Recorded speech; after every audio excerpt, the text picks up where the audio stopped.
So guys, welcome back. So ഇന്ന് നമ്മുടെ iQOOന്റെ Neo 6 എന്ന് പറഞ്ഞ മോഡലാണ്. ഇത് 8GB 128GB വേരിയൻ്റ് ആണ്. മറ്റേ ഡാർക്ക് നോവ കളറാണ്. ഞാനിതൊന്ന് അൺബോക്സ് ചെയ്യട്ടെ. ഇത് ആക്ച്വലി ഇതായിരിക്കും മലയാളത്തിലെ ഏറ്റവും വേസ്റ്റ് ഒരു അൺബോക്സിങ് എക്സ്പീരിയൻസ് നിങ്ങൾ കാണുന്നത്. ഒരു ഫോണിനെ പിച്ച് ചീന്തിയെടുത്ത് ഓപ്പൺ ചെയ്യാൻ ശ്രമിക്കുന്ന എൻ്റെ കൂട്ടുകാർ, അതായത് എൻ്റെ ഒരു ഫ്രണ്ടാണ് ഇത് ആക്ച്വലി വാങ്ങിയത്. അപ്പോൾ ഇത് എല്ലാ ഫോണും കൂടി എനിക്ക് വാങ്ങാൻ പറ്റില്ലല്ലോ, അതിൻ്റെ ഒരു ബുദ്ധിമുട്ടുണ്ട്. അപ്പോൾ ഇതായിരുന്നു ആ ഫോൺ. ഫോണിപ്പോൾ ഇത് അൺബോക്സ് ചെയ്യാനുള്ള മീൻസ് അത് ആ പ്ലാസ്റ്റിക് കൂടെ നല്ല ടൈറ്റായിട്ടായിരുന്നു പാക്ക് ചെയ്തിരുന്നത്. അപ്പോൾ അത് അഴിക്കാനുള്ള ശ്രമത്തിലാണ്.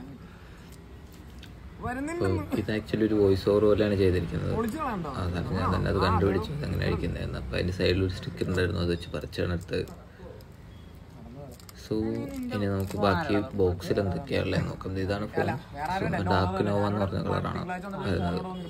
സോ ബോക്സിൻ്റെ അകത്ത് നമുക്ക് ഒരു പൗച്ച് ഉണ്ട്. പൗച്ച്, പിന്നെ അതിൻ്റെ കുറേ പേപ്പർ, പിന്നെ ചാർജർ, പിന്നെ type C to USB converter ഉണ്ട്. ടൈപ്പ് സി ടു USB അല്ല, മറ്റേ ചാർജർ. പിന്നെ ടൈപ്പ് സി ടു എന്തായിരുന്നു, നമ്മുടെ ഹെഡ്ഫോൺ ജാക്കിൻ്റെ കൺവേർട്ടർ അല്ലേ, അതാണത്. പിന്നെ സിം ഇജക്റ്റ് ടൂൾ. ഇത്രയാണ് ഉള്ളത് ബോക്സിൻ്റെ അകത്ത്. സോ ഫോൺ ഞാൻ ഇന്നലെ ഉപയോഗിച്ച് നോക്കി, കൊള്ളാം. ഒരു ഫസ്റ്റ് ഇംപ്രഷൻ എന്നുള്ള രീതിയിൽ നല്ല ഫോണാണ്. ഓക്കെ, ബാക്കി ഡീറ്റെയിൽ റിവ്യൂ അവൻ്റെയും കൂടി ഒപ്പീനിയൻ ചോദിച്ചിട്ട് ഞാൻ പറഞ്ഞുതരാം. Okay, by.